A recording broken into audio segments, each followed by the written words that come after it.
A tourist lets his pitbull loose on a royal guard, thinking it will make him move. But the guard doesn't react. What happens next surprises everyone. Before we continue, comment where you're watching from and subscribe for more incredible royal guard moments.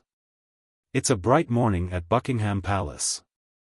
Tourists are busy taking photos and watching the royal guards.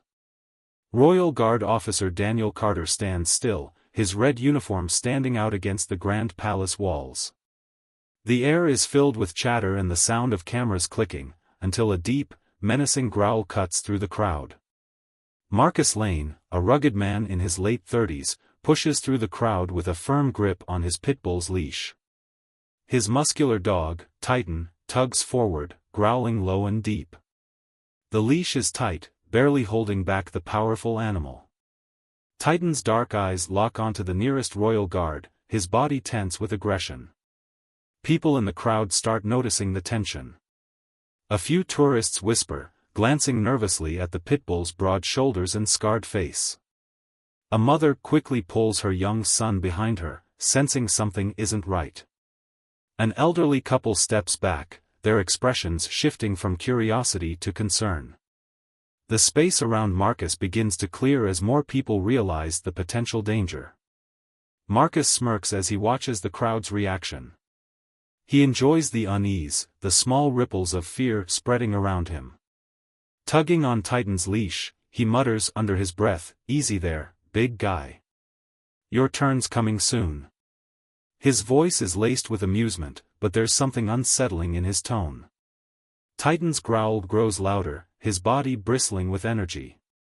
His ears flick back and forth, reacting to both Marcus's commands and the still, unmoving figure of the royal guard ahead. Unlike the startled tourists, the guard doesn't flinch or acknowledge the approaching threat. Marcus moves closer, letting Titan inch forward, the leash now slightly looser. His smirk widens. Let's see if these guards are as tough as they say. The crowd holds its breath, sensing trouble just moments away. Marcus circles the royal guard like a predator sizing up its prey, his smirk widening with every step. He enjoys the power he holds in this moment, the unease in the crowd, the nervous glances, the whispered conversations. But what he wants most is a reaction from the guard standing stiffly before him. "Bet you won't stand so still when Titan gets a taste," Marcus sneers, tugging the pitbull's leash slightly. Titan growls, his body low and tense, muscles rippling beneath his short coat. The dog's intense focus is locked on the guard's polished black boots, his paws shifting restlessly on the stone pavement. Yet, the royal guard remains motionless, eyes forward, unfazed by the looming threat. His posture is perfect, his breathing steady, as if he hasn't even noticed the aggressive animal just inches away. The bright red of his uniform stands in stark contrast to the dull gray of the palace walls behind him, making him look even more imposing in his unwavering stance. Marcus clicks his tongue in frustration. "Come on, soldier boy. Show us you're human," he taunts. He yanks on Titan's leash before abruptly loosening his grip, allowing the pitbull to edge even closer to the guard's feet. The air thickens with tension. Tourists whisper among themselves, their voices barely above a hush. A few raise their phones, capturing the unfolding confrontation, unsure if they're about to witness a disaster or an extraordinary display of discipline. A palace security officer watches from a distance, his radio in hand, speaking in low tones. The growing crowd senses the weight of the moment. This isn't just a man testing a guard's patience, it's something more dangerous, something unpredictable. Titan lets out another growl, his claws scraping against the ground as he inches closer, his nose twitching at the scent of the unmoving figure before him. The leash slackens even more, Marcus's fingers toying with the idea of letting it go completely. Still, the guard does not move. The crowd watches, holding their breath, waiting for what will happen next. The tension in the air reaches its peak as Marcus grips the leash tightly, his fingers hovering over the metal clip. His smirk turns into a twisted grin as he makes his move. With a sharp click, the leash comes undone. "Get him, Titan." Marcus commands, his voice cutting through the stunned silence. The Pitbull lunges forward like a bullet, powerful legs propelling him across the short distance in an instant.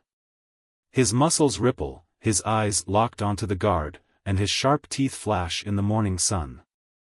A deep, guttural snarl rumbles from his chest as he barrels toward his target with full force. The crowd erupts in gasps and screams. Parents clutch their children, pulling them away. Some tourists drop their phones in shock, while others keep recording, their hands shaking. A woman covers her mouth, her eyes wide with terror. An elderly man stumbles back, gripping the shoulder of the person beside him for support. The tension explodes into chaos as bystanders scramble away from the unfolding disaster. Titan's paws pound against the stone pavement, his speed unmatched. His focus is unshaken, his instincts locked onto his prey.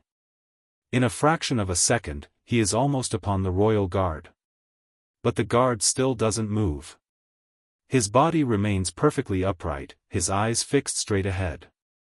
Not a single muscle twitches. Even as Titan closes the gap, lunging with bared teeth, the guard does not flinch. The crowd expects the worst. Any second now, the Pitbull's jaws will sink into the guard's leg, or the impact will send him tumbling to the ground. But then, something no one expects happens.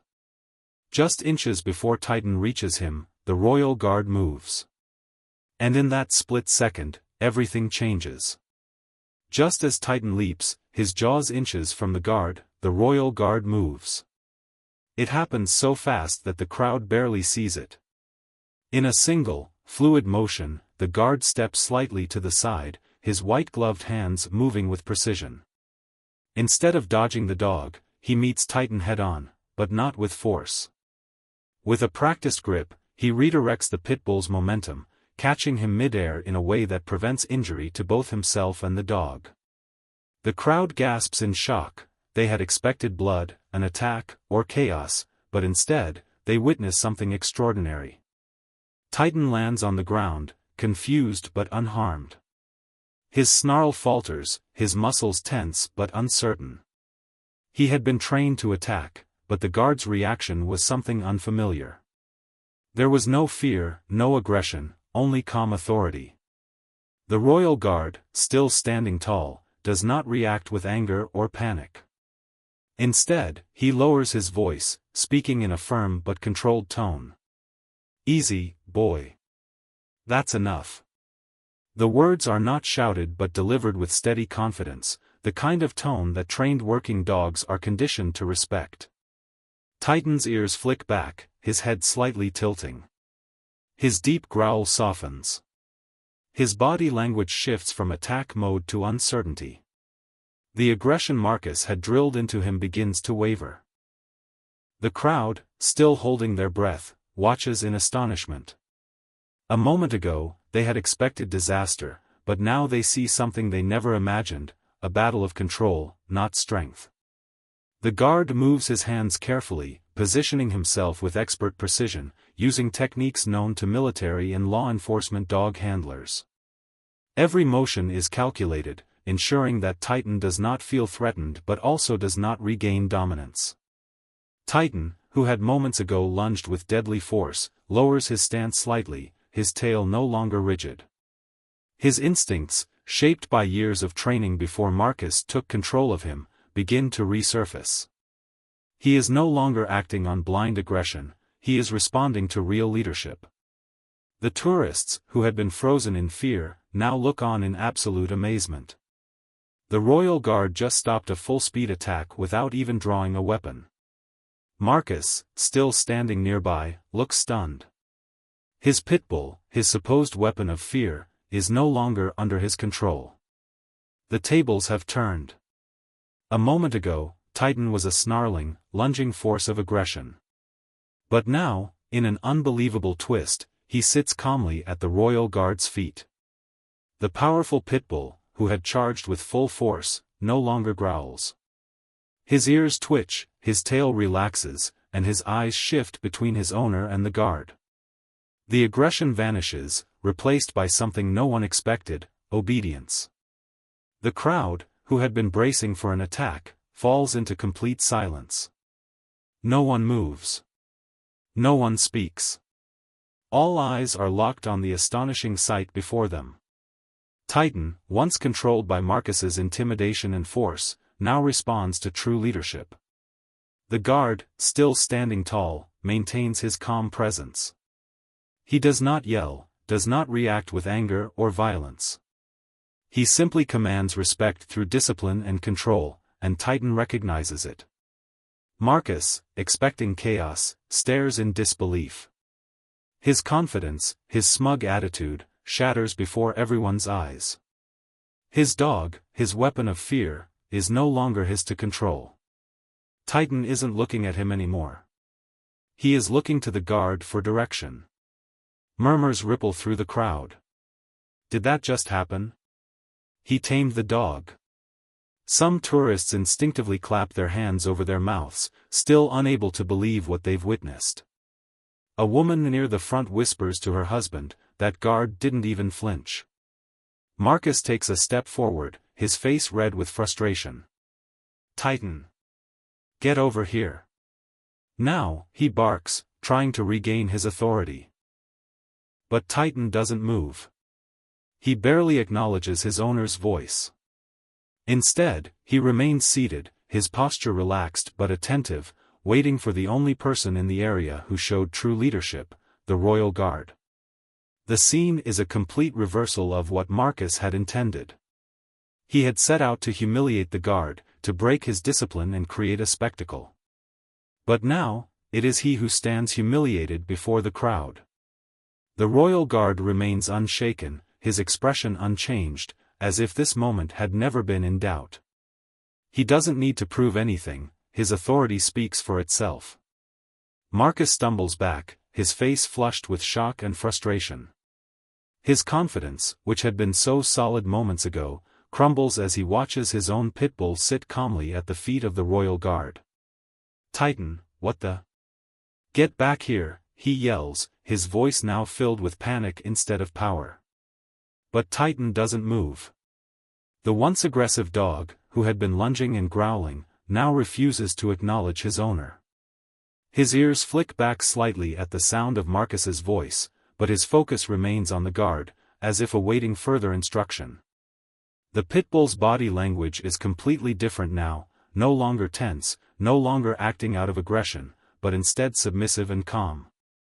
Marcus's eyes dart around, realizing what has happened. The moment he had planned, to humiliate the guard, to make a scene, to show off his dominance, has completely backfired. The crowd, which had been silent just moments ago, erupts into cheers and laughter. Some people clap, others shake their heads in disbelief, and a few even laugh openly at Marcus's humiliation. A woman in a light blue dress turns to her husband, grinning. "Did you see that? He completely lost control of his own dog." Another man, still holding his phone, chuckles. "Guess that dog knows who's really in charge." Tourists who had been afraid moments earlier now relax, realizing that the situation is no longer dangerous. Parents, who had shielded their children, lower their arms and start talking excitedly about what they just witnessed. Some people even take pictures of Titan sitting peacefully by the guard, as if he were part of the royal ceremony itself. Marcus, now the center of unwanted attention, clenches his fists. His humiliation is complete, his intimidation has failed, his power is gone, and his dog no longer obeys him. Before he can try to salvage the situation, a firm voice cuts through the commotion. "Sir, step away from the guard. 2 police officers and a palace security officer have arrived." Their expressions are stern, their body language controlled. Marcus's face drains of color as he realizes what's coming next. His arrogance disappears. Now, it's his turn to feel fear. As the police officers take Marcus by the arm, leading him away from the palace grounds, his protests grow weaker. His once confident smirk is gone, replaced by frustration and disbelief. He looks over his shoulder at Titan, expecting the Pitbull to finally snap out of it and follow him. But Titan doesn't move. Instead, the powerful dog remains at the guard's side, his posture relaxed, his head slightly tilted as if he no longer recognizes the man who had once controlled him. The royal guard, still standing calm and composed, does something unexpected. He lowers a hand and gently pets Titan's head. The same dog that had been snarling moments ago now wags his tail, his tense body completely at ease. The crowd, still watching in awe, falls silent again. The guard finally speaks, his voice steady and authoritative, yet filled with something else, understanding. "This isn't an attack dog," he says simply, still stroking Titan's fur. "He just needed a real leader." The words hang in the air, carrying more weight than any show of force ever could. Titan leans into the touch, responding not to fear, not to intimidation, but to genuine authority. His tail wags steadily, his breathing even, as if he has finally found the kind of leadership he was always meant to follow. Marcus, still in police custody, looks away, defeated. He knows there is nothing left to say. Marcus thought he could use fear to dominate the situation, but in the end, it was the royal guard's unwavering presence and real leadership that won. Titan, once aggressive under the wrong influence, quickly responded to the calm authority of someone who truly understood him. "Now, we want to hear from you. What would you have done in this situation? Do you think aggressive dog owners should face stricter laws to prevent situations like this? Let us know your thoughts in the comments. And if you enjoyed this incredible moment of courage and discipline, don't forget to like, comment, and subscribe for more real-life stories like this one.